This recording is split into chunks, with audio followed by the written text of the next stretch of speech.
Okay, part one criticism, introduction to criticism basically. So, in that part, basically, what we're looking at is what criticism actually means for our purpose and how to actually critically analyze our work.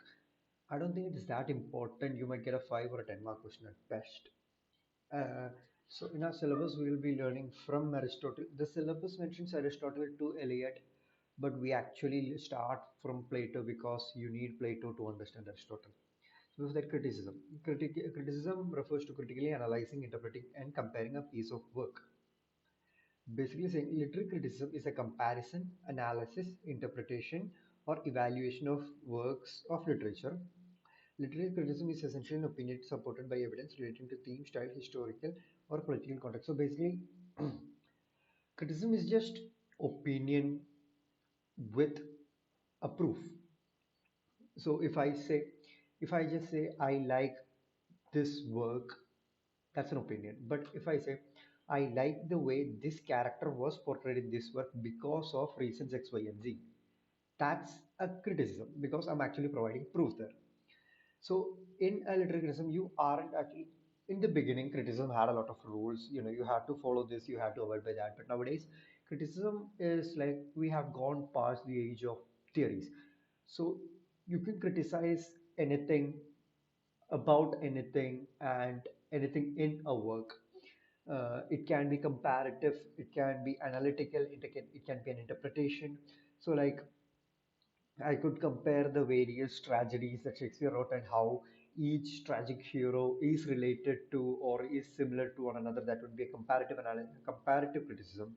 I could analyze the underlying themes. So, like Hamlet's the theme of matters in Hamlet. That's an analytical criticism.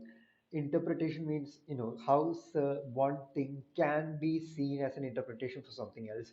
So like the idea of maybe hidden or closeted homosexuality in Horatio in Hamlet, that could be interpretive because we have seen him talk about his love to Hamlet a lot. Now some could interpret it as just a brotherly love or a friendly love. Someone else could interpret it as true, like homosexual love. So that's interpretative analysis or evaluation of works of literature. There is no such thing as a wrong criticism because criticism inherently is subjective, but there can be famous and infamous criticisms. It's a whole other topic. Literary criticism is essential an opinion supported by evidence relating to theme, style, setting, historical or political context. It usually includes discussions of the work's content and integrates your ideas with other insights gained from research. So it's basically I read a work and I have opinion A about it. So I research online and find B thoughts on this and I combine this A and B together. Literary criticism may have a positive or negative bias and may be a study of an individual piece of literature or others, whatever. That's important because when we generally say criticism, it's usually seen in a negative light. But literary criticism, it's neither negative nor positive. Actually, it's like taking a middle ground.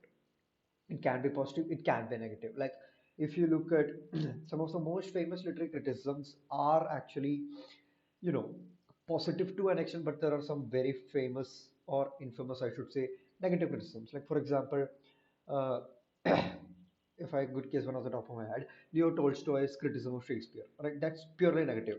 He's basically slandering Shakespeare throughout the entire thing. So that's a negative criticism. Whereas there are what's it? Defensive poesy. That's a positive criticism because he's actually appreciating poetry there. Although criticism may include all of the above, as in the historical, thematic, style, comparative, and any of them, literary criticism is not a plot summary, biography of the author, or simply finding fault with the literature. That's all different. A plot summary is just that, the summary of the plot. A biography of the author is just looking back at the life of the author and finding fault in the literature is just cherry picking. That's nitpicking. That's not what criticism is. Criticism is actually need to have your opinion in it. And while there are famous criticisms for each text, that doesn't mean you are not allowed to criticize something. You do have the right to criticize any work. Just do it with due diligence and in a process. That's what the idea of criticism is about. So researching, reading, and writing works of literary criticism will help us to mm, make better sense of the work, from form judgments about literature, study ideas from different points of view. I might only see a certain work in one light, but it's only after reading a certain criticism which I think like, okay, I can see it from this way as well. That was the best example is the whole movement of feminist literature, where they went back to a lot of the works and looked at it from a female view, like uh, even if the story is led by a male character, they will try to focus the story from the female lead's view, and how that character affects the story, how that character is affected in the story as well. So it's all about looking at different views. Now there are certain types of criticism. I'm not sure if I have to buy heart all of this, but just know, when we think of criticism, what kind of criticism can you make? I can criticize the author, like how the work is related to the author's life. So if we take works of someone who's very personal to their writing, like Sylvia Plath, she basically used her works as catharsis, right? So her criticism will be inherently biographical, because her work is really closely tight knit with her life. So that's biographical. Then there's comparative literature, comparative analysis, comparative criticism, where you compare one work with another of the same author, or one work with a completely other work. We have ethical criticism, which is basically looking at things from an ethical or moral perspective. What is good, what is bad, what is evil, all that. There is expressive criticism, where it's just basically almost like a stream of consciousness. Yeah, that's the word. Basically, you just write what you think. That's how you write, but also criticism can be done in the same way, right?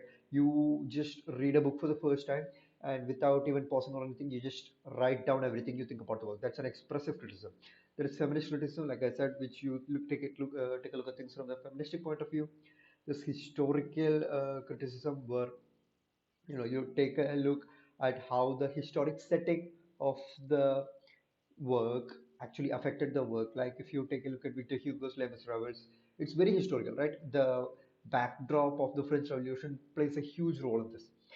Then there's more like pragmatic, mimetic, psychological, social, textual theory. There's a lot of them. Basically, you just need to know a few important ones. Now, schools of literary criticism makes particular aspect of a piece of writing more obvious or crucial to the analyst. New ways of viewing literature became possible through the ability to analyze, form an opinion, and substantiate it with evidence. Looking at a novel, story, or poem through a particular lens helps us to notice things between the lines. That's the thing. Now, there's like a whole debate in the literary field as to like who gets to criticize, or what matters in a work, right? Some say the meaning which the author meant was the one that has to be taken. Some say no, what I read is what's important to me in this work. So there's a lot of debate in that going on. But basically, what this helps you to do criticism, when I read someone else's criticism, basically I'm okay. Think about it this way. Scratch that. If I read a particular work, I can do it in two ways. I can either try to read it from the writer's point of view, or I can try to read it from an unbiased view of someone who doesn't know about the work, like me. That's two ways. But if I'm reading a criticism, I get this third way, right? I'm trying to read the work of someone of from someone's own eyes.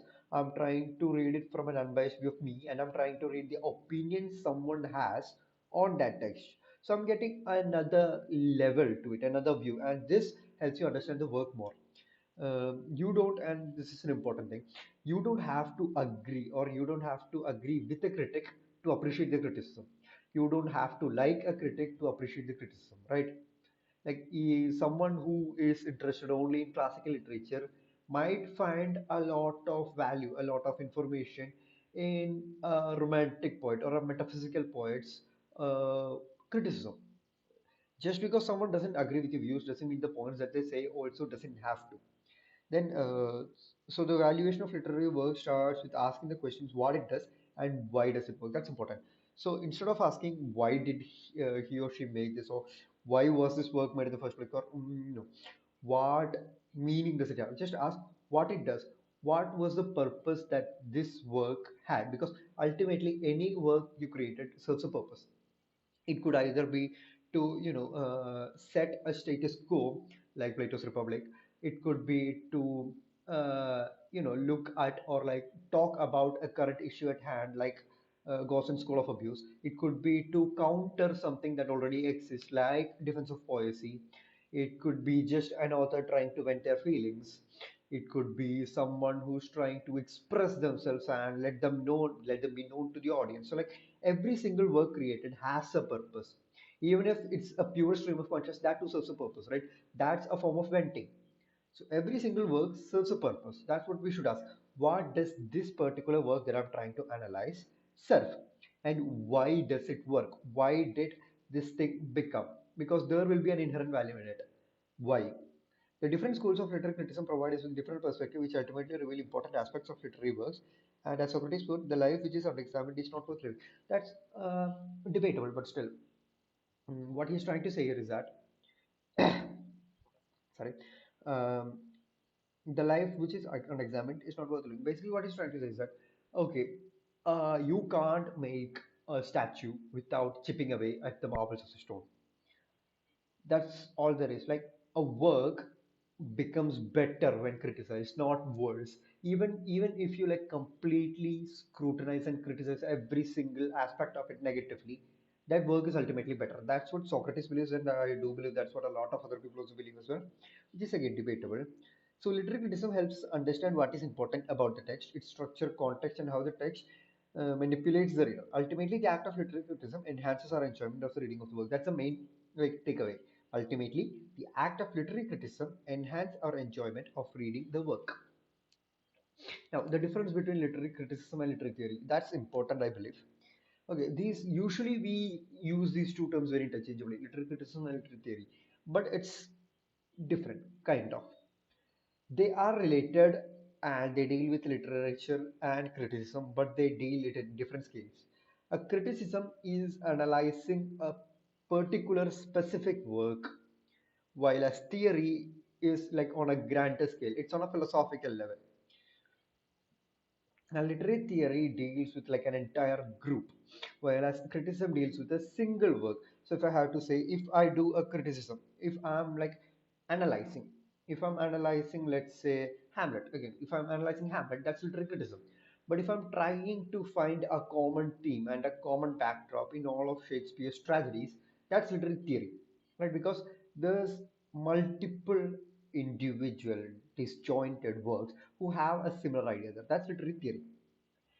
So that's main difference. A theory works on a philosophical level, while criticism works on a specific level. A criticism questions what did the author intend to do with this particular work, whereas theory tries to deal with what is the goal of literature in general, right? Not this literature, literature in general.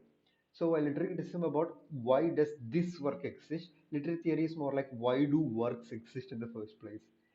The two fields often overlap with theory supporting criticism and criticism influencing theory. A lot of literary criticisms exist because they work while being supported by literary theories. Okay, next, we went over the types historical and background, moral and philosophical. Next is new criticism. That's just a short point. I don't think it's that important. Okay, new criticism basically means it's the equivalent of formalism that grew in America, who gave importance to the form of the work more than the meaning of the work. It engages solely with what the author puts on a page. So it's like formalism basically states it doesn't matter what I think of the work. Only what matters is what the author intended for the message to be in this work. That's what formalism is about.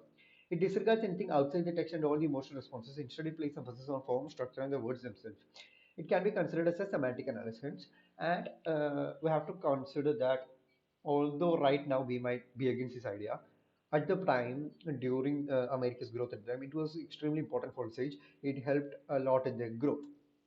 Now, as a response to this came the reader response criticism, which basically means it doesn't matter what the author intended to write, it only matters to me what I understand from this work. So even if this reader response theory can be very mild, it can be very extreme as well. It's like it works on a massive scale. So if I were to take a work, okay, let me think. Okay, again, going back to the same examples over and over because we studied the work actually, so everyone will understand the reference. But if you take it a Hamlet, uh, we don't really know, but we're like almost 90% sure that canonically Horatio is a straight man. So is Hamlet. But there are people out there who criticize, do criticism. I feel like that's a better word. Who do criticism of Hamlet and try to, headcanon, I could say, the view that Horatio was indeed gay and did indeed like Hamlet. Now, in formalism, this idea would be rejected because Shakespeare never intended that. We don't clearly know if Shakespeare ever said that. So that has to be ignored. But in reader response criticism, what is it? If I read it that way, then that is true for me. Now, someone else might think something else. That's fair. I'm not saying they're wrong, but I can't let them say I'm wrong either. So it's completely about what I think of it. It came as a reaction to the formalism, and it's basically, as the word says, reader response criticism. It is a criticism of how the reader is responding to the writer. It asserts that a reader's initial reaction is valuable for evaluation. Um Now, it has its pros and cons. A pro being, once substantiated with solely approaches, reader response criticism is extremely optimal, as they say. While, but at the same time, it can be easily influenced by our biases and our surroundings, and the human mind, human emotions are quite fragile, and we can be affected. Our emotions can affect us with the first time when we are reading a work. If I'm like in a good mood and I read a work of philosophy, I could relate with it more than if I'm in a bad mood and I try to read philosophy and just doesn't sit right with me. If I'm reading both of them for the first time, reader response theory can go a little bit on the opposite edges because you know my emotion at the time isn't right. Now, there are various approaches to a text. It's like other than what we discussed of methods of criticism, in approaches to a text, this basically means what are the views lenses through which I can look at a work. It kind of overlaps, but at the same time, not really. Again, the one that exists commonly is feministic. Like I said, the earlier example, I take a work that already exists and I look at it from a feministic point of view. That's one. Then there's ecological, again another famous one, where we look at it as a criticism to anthropocentrism, where we basically say, okay, we are only talking about humans. Why not environment? Why not animals? That's ecological view. There is a psychoanalytical view where it's like, why would X character do Y thing?